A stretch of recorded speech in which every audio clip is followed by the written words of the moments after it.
It's been what, 2 months since? It's Or been even- something like that. Yeah, It's been a busy old time. yeah. So here we are again.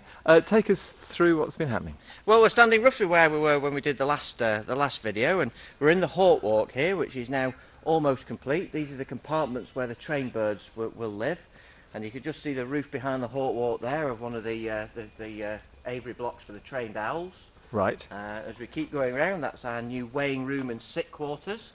All right. Just needs a door on it, and we still need to landscape round here.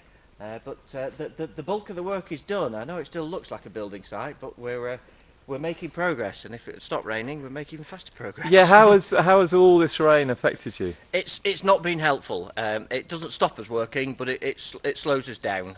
We're getting a bit tired of pulling dumpers and diggers and telehandlers out when they get stuck, and we're all getting very tired of treading around in the mud, and it slows us down because we keep having to move jobs to inside and then outside jobs, and every time you move you've got to move all your tools and the extension cables and what have you, and it takes an hour just to move. So you've always got to make the judgment: is this rain just going to be a 5-minute shower, or is that it for the rest of the day? So it doesn't make life any easier at So all. what's the schedule looking like now for opening? Dare you talk about a date? I don't talk about it. I'll give you the same answer I give everybody else, that will open when it's finished. When and you're then ready. people say, when's it going to be finished? And I'll say, I don't know, I'll let you know. Basically, we're still planning on opening this year in some form. It'll probably be early autumn. But that's no bad thing. It'll give us a chance to ease ourselves into it. It'll give us a chance to get the birds used to being here. It'll give the trained birds a chance used to flying in the flying ground up here, and then we'll save our big opening for next Easter, when I'm very much hoping that Princess Anne's going to come up and do an official opening for us at some point next year. She was down at the centre down in Newent a couple of months ago, celebrating the 45th anniversary down there, and I asked her if she'd pop up and do it, and she thought that was a rather good idea. So I'm going to hold her to that. Brilliant. Well, that would be quite a coup, wouldn't it? It would. It'd be fantastic. She's been a big supporter of the centre down at Newent for the last 20 years. She first opened an aviary there in 1987, and she's been back regularly since then. I'm just going to put the camera on this mad dog that's just enjoying the mud bath. Enjoying the mud. Definitely. You might not be, but the dog me. is.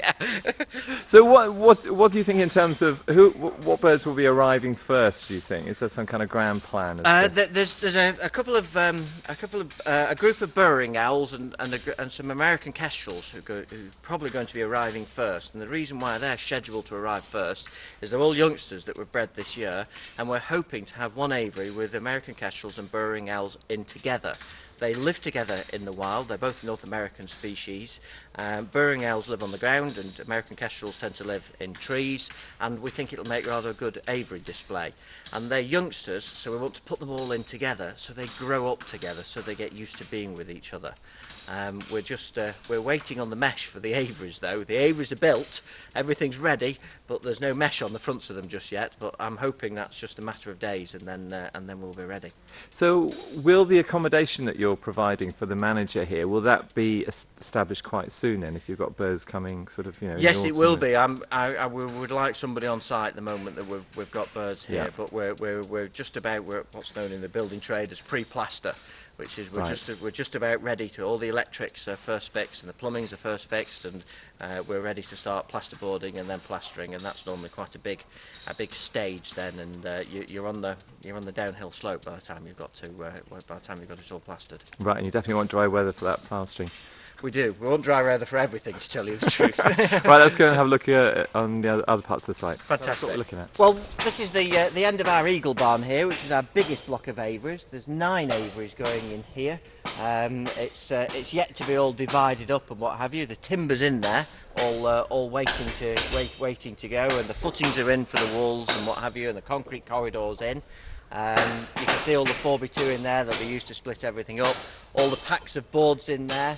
That's all not only UK produced board, it's also UK grown timber as well. Right. So that's obviously quite a large volume. I think we've had something like 1,200 sheets of that altogether by the time we've finished. That was just delivered yesterday. So not much to see on the eagle barn just yet, but if we turn round we can see a slightly smaller version of the Eagle barn, which is our hawk and kite barn.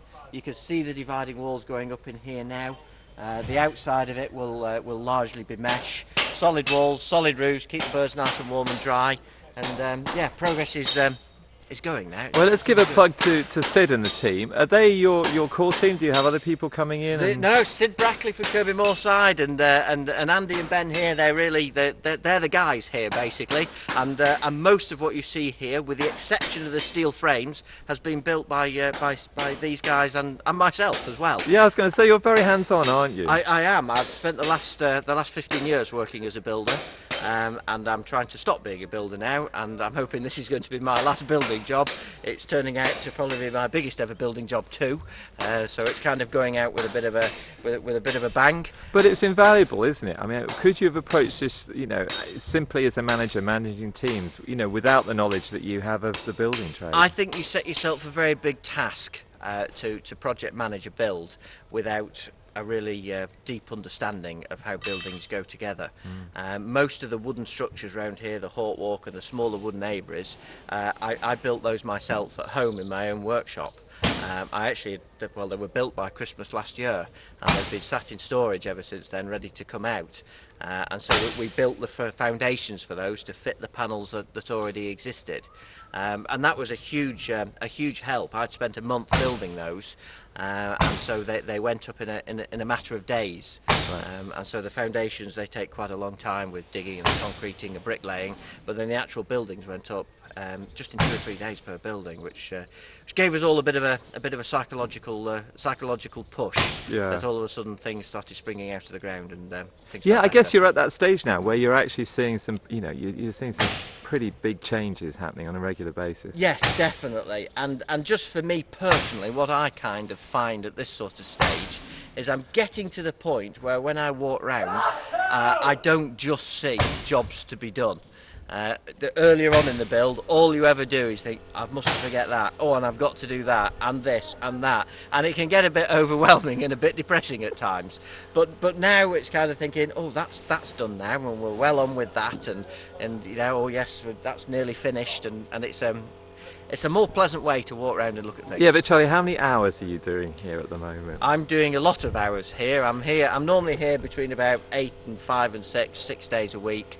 And then I go home and I do all the paperwork and answer emails. So if anybody gets an email from me, it's generally at 10:30 at night or something like that. After a hard day's physical work. And you're Facebooking as well, aren't you? I am. We're on Facebook. If you search for us at ICBP Duncombe, all the recent photographs are on there. It's updated 2 or 3 times a week. So if you like our page, you'll get the updates on your own timeline.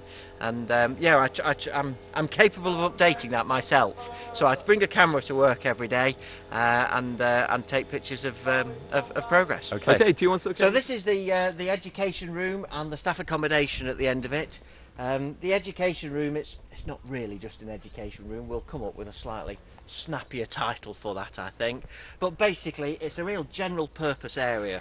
We've got lots of displays that are going up in there. A lot of the stuff, more interpretive stuff that we're doing ourselves. We've got other people who are going to come and do some things in there. The Hawk and Owl Trust are going to do some stuff about their work on the on Filingdale's Moor with Merlins, and Natural England want to come and put up some signs about the trees and the beetles and the wildlife found here at Duncombe, and other people as well will also be invited to put up things in there and display them to our visitors. It's also an area where it's big enough to fly a bird inside on wet days, which is most of the time just at the moment, and it's somewhere that we can have our owl evenings and what have you in. So it's a bit of everything. We're still waiting a few bits of trim and gutters and doors and what have you, but we're nearly ready to get plastered and finished off in there. And that building down there? The building down at the bottom, that's our tiny owl block. Again, we're just waiting for wire mesh on there, but it's largely complete. That's one of the buildings that I built at home before we'd even got planning permission. I built that, and it sat in my father-in-law's shed. Fortunately, he's quite a large-scale arable farmer, so he has some very big sheds. And one of his new sheds I largely filled with all these panels for all these, but it meant that although the footings took quite a while to do, that building down there went up in 4 days. Wow. So it felt like real progress, and there's some bits of finishing off to do, but it's largely done, and there's water pipes down there, and there's electricity cables down there. So a lot of the underground services that don't look very exciting but are very important at the end of the day, they're done now and don't need doing again. Well, we can hear in the background the lads working really hard. I know you mentioned on the last video that you would really welcome some volunteers. Did anything come of that? We have. We've got. She's meant to be turning up later on today. We've got Rebecca from Appleton Le Moors who comes, and we've got Will Emmerich from York who comes and helps us on occasion as well. And there's some other people as well who'd like to come and help. It's a little tricky at the moment. We don't have a great deal to offer back. There's no birds on site. Yeah. Basically, you turn up here, you grab a brush and a hammer and a shovel and a wheelbarrow, and you clean up and sweep things and knock nails in and what have you. It's not enormously exciting work, but the people who do come and do it are very much appreciated. Great. Okay, well, we'll certainly give that a plug on the site. Thanks very much, Charlie. We'll come back. When do you think we should come back? In a month? 2 months? Yeah, you come back whenever you want. You're welcome anytime. Thanks, mate. Cheers. Cheers now.